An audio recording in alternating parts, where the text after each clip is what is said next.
This is our news, the weekend edition, and on the broadcast tonight, the Bahamas Electrical Workers Union president insists the downsizing exercises at BPL have only caused problems to worsen.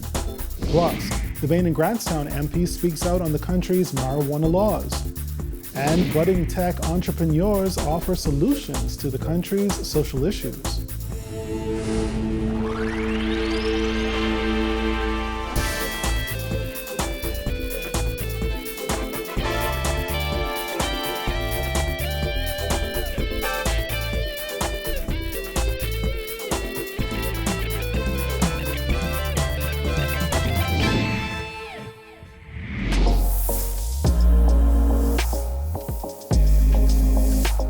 Our news is brought to you by Alive. Good evening, I'm Andrew Knowles, and thanks so much for joining us. Topping news tonight, President of the Bahamas Electrical Workers Union, Paul Maynard, is joining a growing list of people who claim the decision to downsize staff at Bahamas Power and Light has only added to BPL's current power generation woes. Our Jasmine Brown leads us off tonight. Let the staff go in December from the VSEP. I told them, do not do that. All right, because we need to get through the summer. You think they're listening? No. In May last year, it was revealed that BPL had earmarked over $20 million to pay out the more than 300 employees who had expressed interest in the company's voluntary separation packages. In May of the same year, that cost ballooned to $70 million after a confirmed 314 employees accepted VSEPs. Maynard says despite repeatedly warning BPL management about the dangers of cutting staff, they simply did not listen, and the problems have only worsened. They got their little advisors from Freeport talking one heap of foolishness, and this is why we're in this predicament. PLP leader Philip Brave Davis has agreed on that point. In a statement this week, he said the government's decision to let go more than 300 BPL employees last year resulted in a shortage of individuals qualified to address the ongoing challenges at the power company. Since May, residents on New Providence have suffered through hours of frequent load-shedding exercises as BPL attempts to meet the high demand for electricity. Last weekend, BPL CEO Whitney Hastie said he could not guarantee an end to load-shedding exercises in the immediate future, describing BPL as being on a cliff. Hastie said BPL needs 250 megawatts of generation in order to meet the summer demand. However, it is currently running on 210 megawatts. Maynard says he doesn't predict things will get any better anytime soon, adding he will not hide how bad things have become at BPL. See, I'm not the one to be messing with. And you know I calm. I cussing by this time. You won't hear me cussing. I am not the one to clown with. All right? Because I can tell the public exactly what you're doing. And see, our staff out there, we have to beg them to come to work. And I let them know, if I hear this overtime one more time, I let the staff know, you know what? We ain't working no more overtime. We'll go home at 4 and let the public really see the quagmire at the end. Because if we ain't out there working, believe me, they'll really be in trouble. Reporting for our news, I'm Jasmine Brown. All right, thanks a lot, Jasmine. Meanwhile, the Director of Energy and Environment for the Bahamas Chamber of Commerce says Bahamians are being held hostage by the country's electrical provider. Our Kyle Joaquin has the story. As the state-owned power company works to fix an engine and build a new plant, Chamber of Commerce Director of Energy and Environment Debbie Deal says it's the Bahamian people who are feeling it most. She said it's as if consumers are being held hostage. Our crisis is we don't have more than one grocery store. We only have one energy company. We can't go anywhere else. We can't say to them, well, we're not going to deal with you anymore. We're going to go to the other energy company. So basically, every business, every citizen, and every resident of this country is being held hostage by the energy company. That becomes a national issue. Deal says businesses have been losing money as a result of frequent load shedding. She said in addition to that, people are living on edge, not knowing when their power will go out. BPL Chairman Dr. Donovan Moxley has said he wouldn't call the situation a crisis. However, Deal disagrees. It is a crisis, but if you don't want to use that word, it is a national issue. It affects every single one of us. And as a nation, it affects us globally because we are being looked at as, when you go to the Bahamas, make sure you take your candles. That is silly. We should not be in this situation, right? And I'm not blaming any board, but Not this one, not the past one, not one from 30 years ago, but this has been going on for 40, 45 years. A 6-man team was brought in from the U.S. to assist BPL with getting one of its engines back up and running. Meanwhile, the $95 million plan being built by Wärtsilä is set to come on board in December. Works Minister Desmond Bannister has said this will end BPL's power problems. Deal says she doubts it. So we're going to replace these engines that have been out for many years, but now we also have the ones that have been burnt. So just as there's a step forward, there's 25 steps back. That's kind of how I see it, right? And just because we need 250 megawatts at peak, we really need more than that. During a press conference last week, BPL CEO Whitney Hasey said at peak, BPL needs 250 megawatts of power to meet the demand. Deal says with more and more large projects coming on stream, the demand will increase. You know, we can't continue using the same amount of energy that we were talking about 10 years ago when we have Albany, we have Old Fort Bay, we have Bahamar, we have Fusion, who doesn't even have enough, they don't even have enough energy for. So we have all of these things that have been brought online, and it doesn't, and again, I don't work at the company, so I don't know all of the details, but I would say that we need 275 to 300. For Our News Weekend, I'm Kyle Joaquin. In other news, Maine and Grantstown MP Travis Robinson speaking out on the country's outdated laws as it pertains to marijuana. While addressing scores of Free National Movement supporters during the final night of the Torchbearers Youth Convention, Robinson lamented the unfortunate plight of young men from the inner city who are locked up for being in possession of small amounts of marijuana.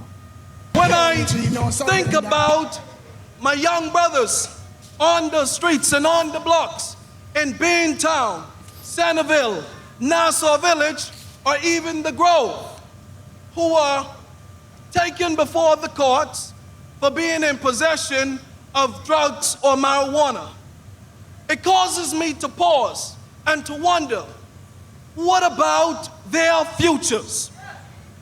You know, because I understand their frustration and I have lived their struggle.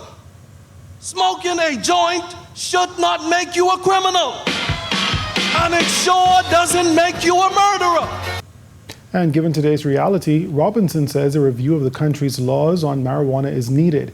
He did note the step the Minnis administration took by establishing the Marijuana Commission in 2018 to examine marijuana issues in the country.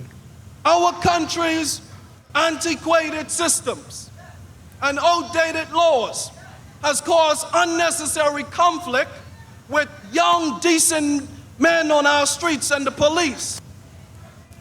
Our country should not be in the business of taking a 16-year-old, throwing him behind bars, only to release him a year and a half. And he is released with a criminal record that says in possession of dangerous drugs with intent to supply.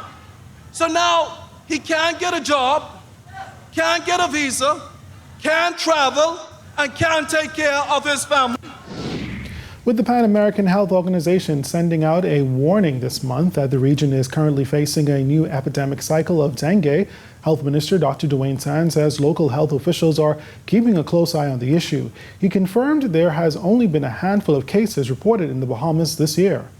We've been, by the grace of God, very fortunate that we've only had a handful, I think about 2 confirmed cases of dengue. When I say confirmed, it means that we have serologically confirmed the diagnosis. According to the latest PAHO epidemiological update published on August 9th, during the first 7 months of 2019, more than 2 million people contracted the disease and 723 died. The number of cases exceeds the total number of cases reported in 2017 and 18, although so far it remains lower than the number recorded in 2015-2016. PAHO also reported another characteristic of the current epidemic is that children under the age of 15 appear to be among the most affected. We have not had the serious clinical problem that they've had in most of the other, or many of the other Caribbean countries. That is in part due to the action of environmental health, in part due to the fact that Bahamians are being somewhat proactive to go out and empty those paint cans and tires and so on and so forth that have standing water.